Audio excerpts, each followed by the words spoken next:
Okay, here we are. So I'm now joining you from the Greek island of Samos, birthplace of the famous Greek philosopher Epicurus. If you have never heard of Epicurus, you may have heard of Epicureanism. Well, guess who it's named after? So this is the Greek island of Samos in 431 BC. You see that crane there? That's a lot of fun to jump off of.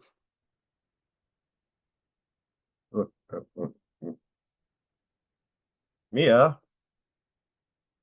why can't the thing see you? Why is my computer racist? Ah, look, it's a giant cat.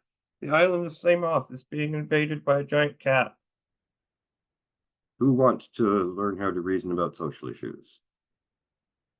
Now, you may have noticed that the name of this course is Reasoning about Social Issues, or more precisely, AP slash MODR, Modes of Reasoning, Reasoning about Social Issues, 6.0 D. Reasoning about social issues. So we haven't really talked all that much about social issues. I think we did in one lecture at the beginning, but I can't be bothered to check. But of course, everything is more complicated than it looks at first glance. And we have actually been reasoning about social issues for pretty much the entire course, because we've been looking at texts and arguments, and I've been picking texts and arguments that are on social issues. We will begin by talking briefly about what social issues are. This is a normal word. I mean, it's very likely you already have an idea of what this word means, and it's probably the same as mine, but just in case. But let me just talk about what an issue is, because I am using that in a bit of a, not really a technical way. No, I think I'm really just using it in the same way that we normally use it, but I'm just making it more explicit and precise. So an issue is something that people disagree about. There's a figure of speech where we might say that something is at issue, or we might say to somebody, what is at issue here? And what is at issue is what people are arguing about. It's there's a dispute, or they don't agree on it. So part of the core meaning of the issue is that it's controversial. Some things can be controversial in the sense that people don't agree, but not controversial in the sense that they don't matter. So, for example, the 8th Star Wars movie, which was called, what was it called? The Last Jedi, was very controversial. A lot of fans really liked it. A lot of fans hated it. The critics almost exclusively liked it. But the point is, it was controversial among Star Wars circles, but that doesn't matter. Who cares? It's just a movie, right?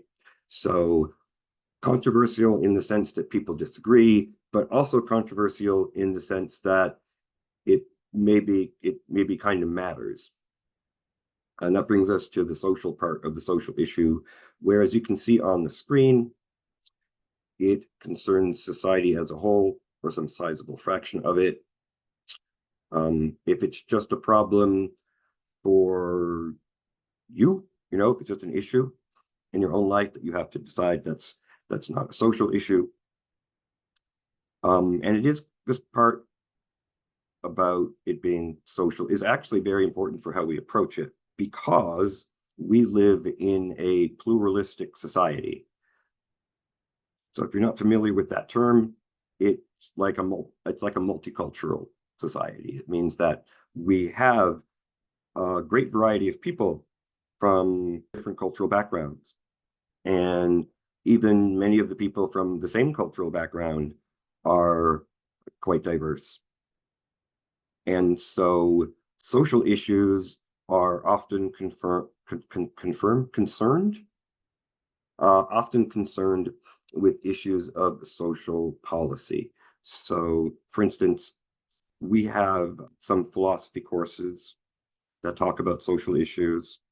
I think the courses are actually called applied ethics, but whatever. So, like a book of a textbook of social issues in a philosophy course. For example, you would see things like abortion, capital punishment, affirmative action, the political things that people disagree on.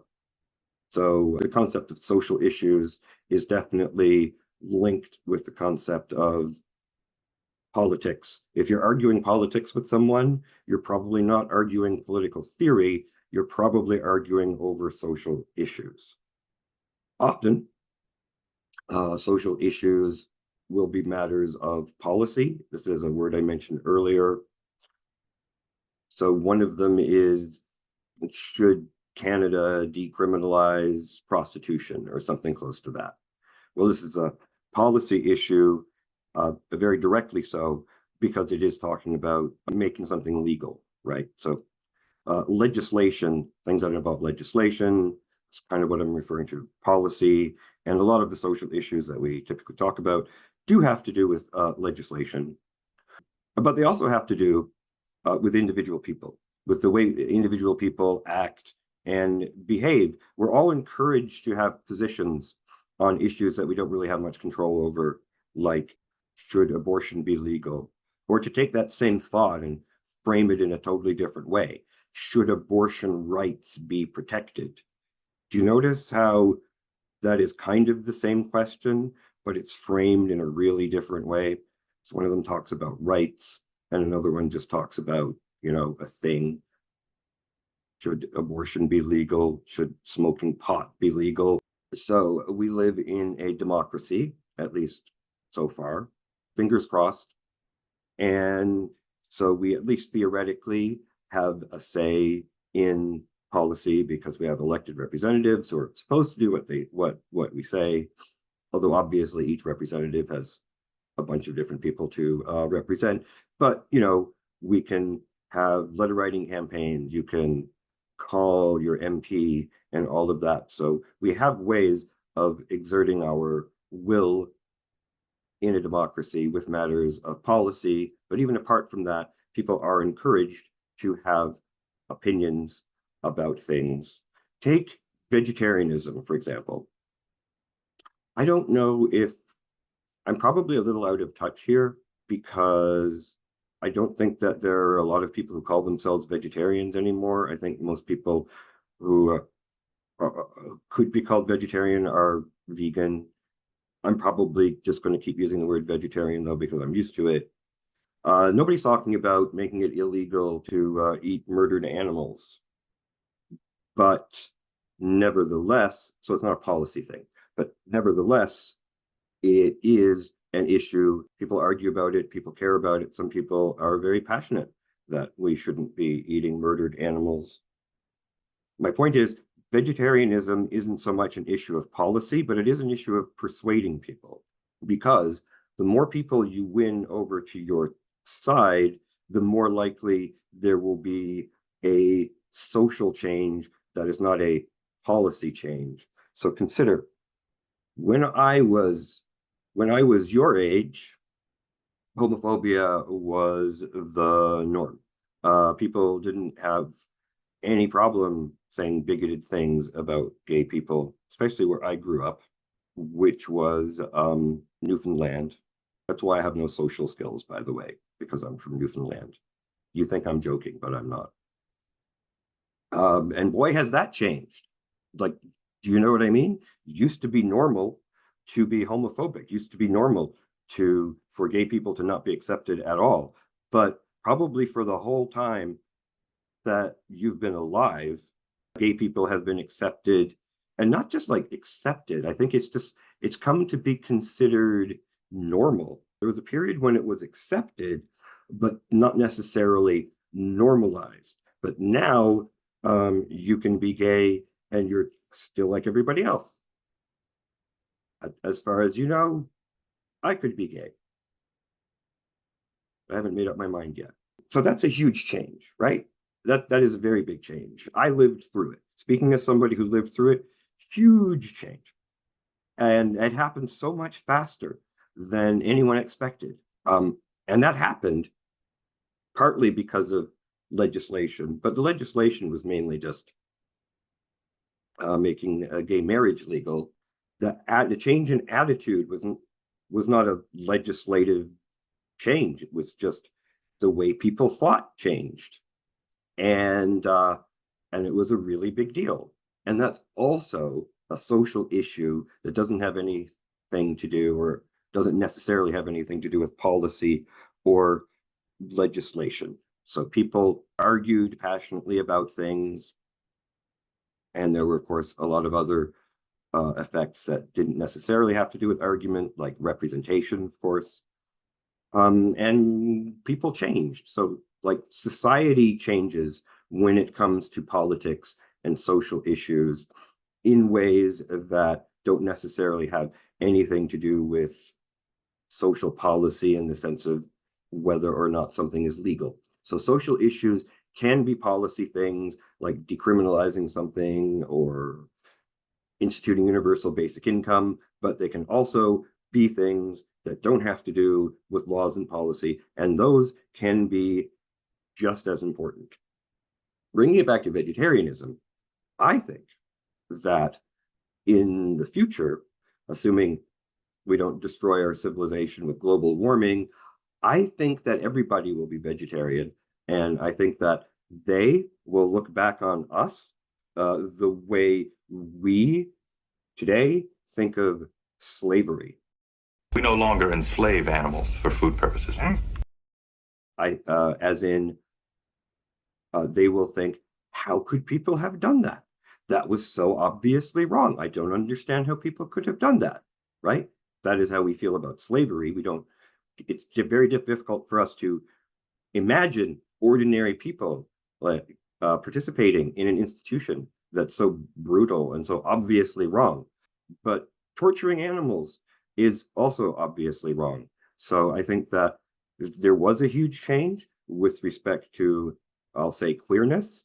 And I think there's going to be a huge change with respect to whether it is okay to murder animals for food. What do you think, Mia? How do you feel about murdering animals for food? Mia is pretty on board with murdering animals for food. In fact, Mia murders animals for fun. So maybe we shouldn't ask her. She's a cat.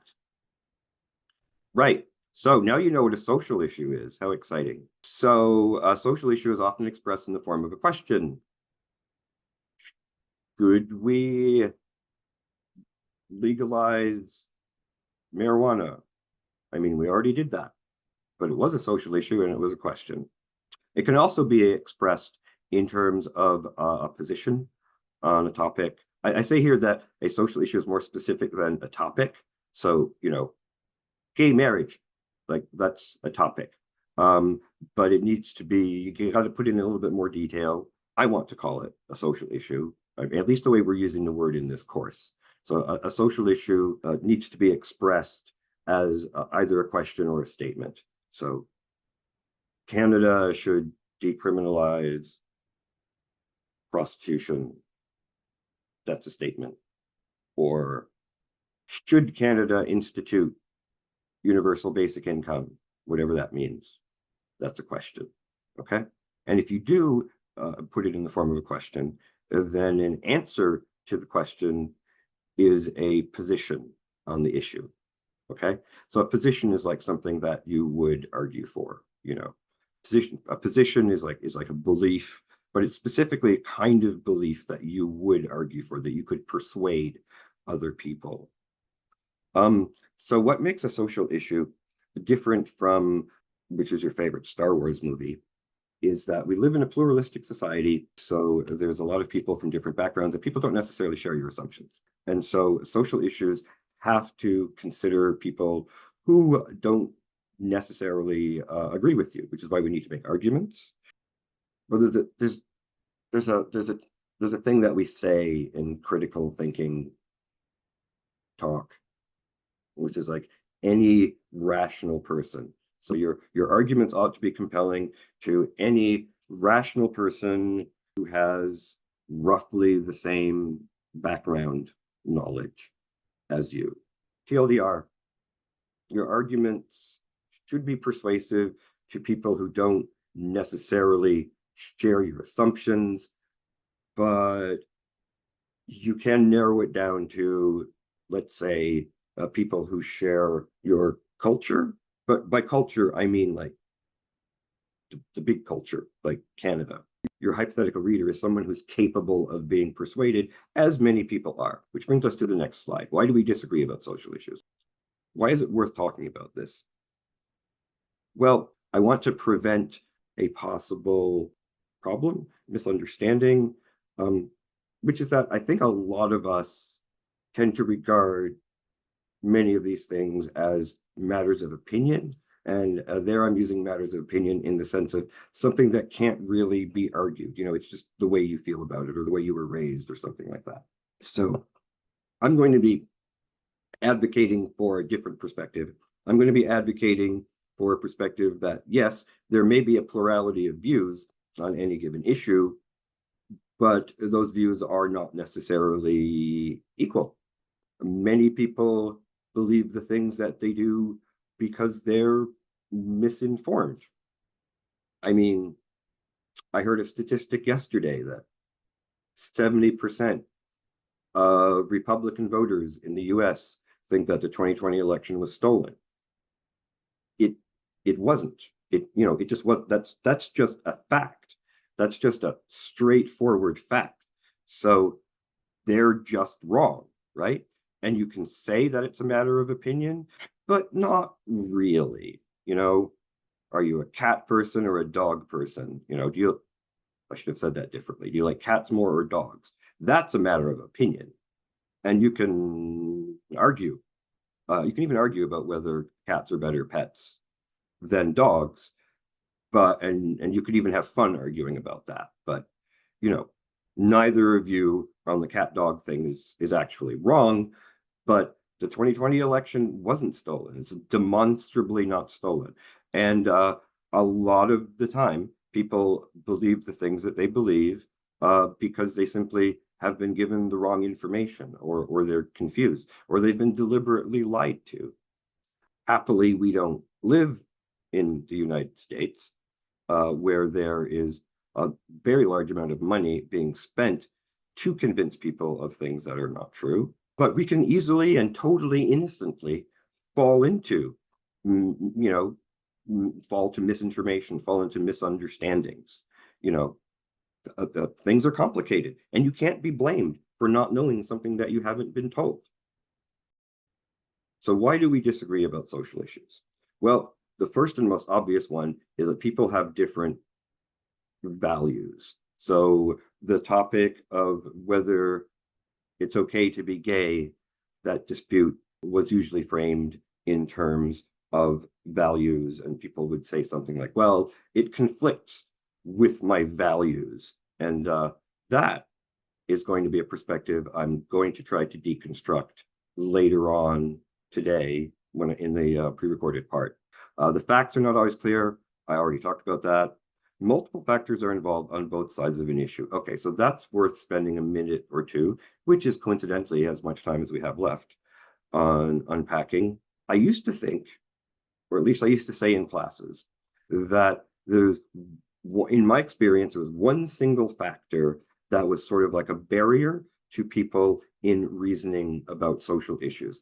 And that was, I noticed how people who had a position on something, a trivial thing like what's their favorite movie, or an important thing like a social issue, so they would give their position and then they would give a reason, and hey, one reason is better than no reason, right?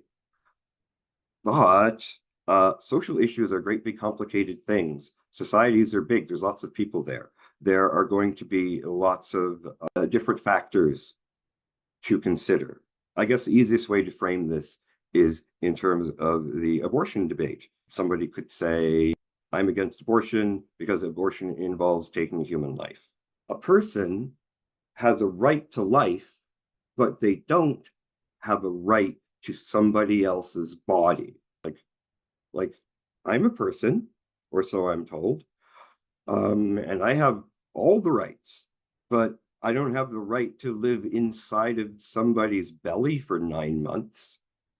So this, by the way, is how you win every argument against anti-abortion people. You're welcome, but that's not the point. The point is there's multiple factors to consider. Yeah, it's not good to kill babies, even, things that aren't on the way to being babies. But people also have a right to control what goes on in their own bodies. There are multiple factors to consider. And because people have different values, they may assign different importance to different factors. And that's assuming that they even have their facts straight.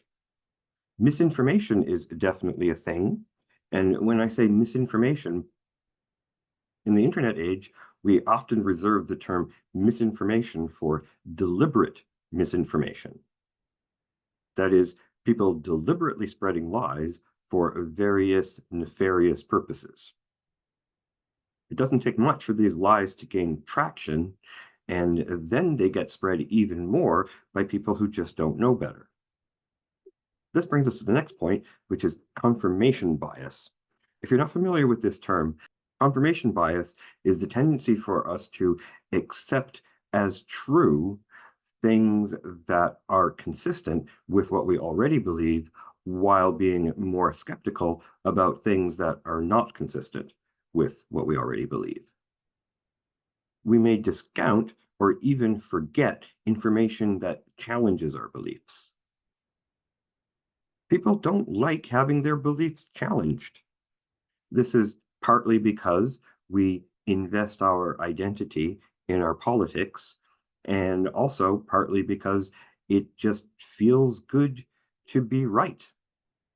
Now, I like being corrected when I do something wrong or say something that isn't true. But that's because I'm weird. You may have noticed. When someone corrects me, I regard it as a favor.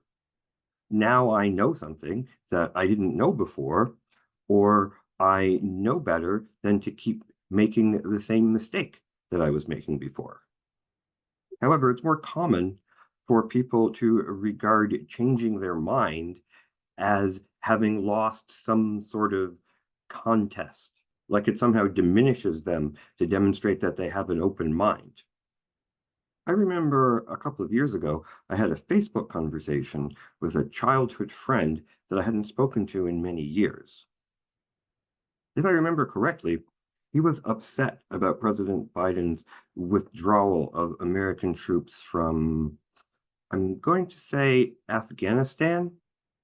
I sent him an article explaining that the reason why Biden was withdrawing the troops was because he had to fulfill a promise made by the previous president, Donald Trump, a year earlier. From my perspective, I was just giving somebody some information that they apparently didn't have access to. But he went apeshit on me. He started talking about how I wouldn't be able to build a deck, like a backyard veranda thing, like he could. And I gotta say, it was really weird. Keep in mind, he didn't know me. I don't know if we had spoken since I was 13, 14. It felt like I had stumbled into the middle of an argument that he was having with someone else. Or perhaps he was having an argument with an image of me that he had developed in his mind. Somehow, it was very strange. So there are a couple of things that I want to draw out from this example. The first one is that he was clearly much more invested in this topic than I was.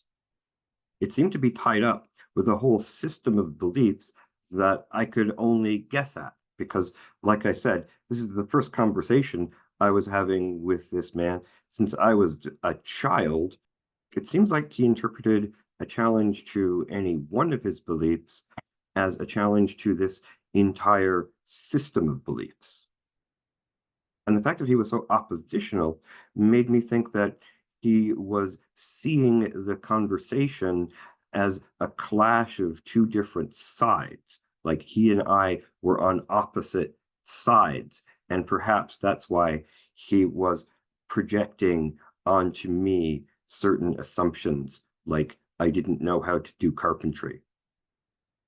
Now, I don't know how to do carpentry, but he had no way of knowing that. Like I said, we hadn't spoken since we were children. Now, this sides thing connects with the point about misinformation because, as you probably know, in the age of social media, there's a tendency for people to become siloed off and only talk to people that agree with them. I think you can see how this is a problem. Part of the reason why the siloing happens is just because people tend to prefer the company of people who are similar to them. Part of the reason why the world seems so crazy nowadays is because of the alignment of certain interests. And by that, I mean certain groups of people have things to gain from getting you to believe certain things, even if the people who want you to believe them don't even think that those things are true. What they stand to gain can be money, votes, clout, and sometimes maybe to just distract you so that you don't notice other things that they're doing. Think about all of the hysteria that we've been dealing with surrounding trans people for the past few years. Men are not dressing up as women in order to assault women in public washrooms. It's just not happening. If it was happening, we would know because it's a measurable thing, like rainfall. So, why are people trying to convince you that they are? Well, it's like I said a moment ago, because they stand to gain something by persuading you. Unfortunately, you can't take people at their word when they tell you what they believe. And finally, thinking is hard. It's easy and normal to believe what you're told. In fact, children are literally programmed to believe what their caregivers tell them. Being informed about social issues takes a lot of time and effort, and there's only so many hours in the day. So I couldn't blame you if you would rather be talking about The Last of Us.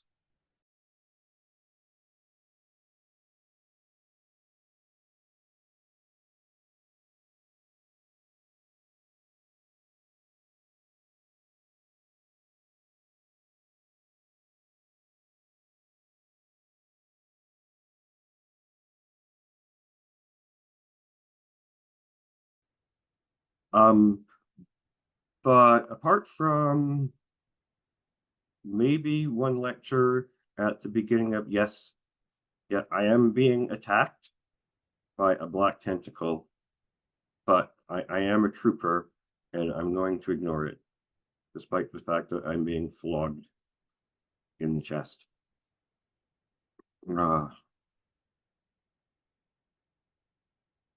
Release the Kraken.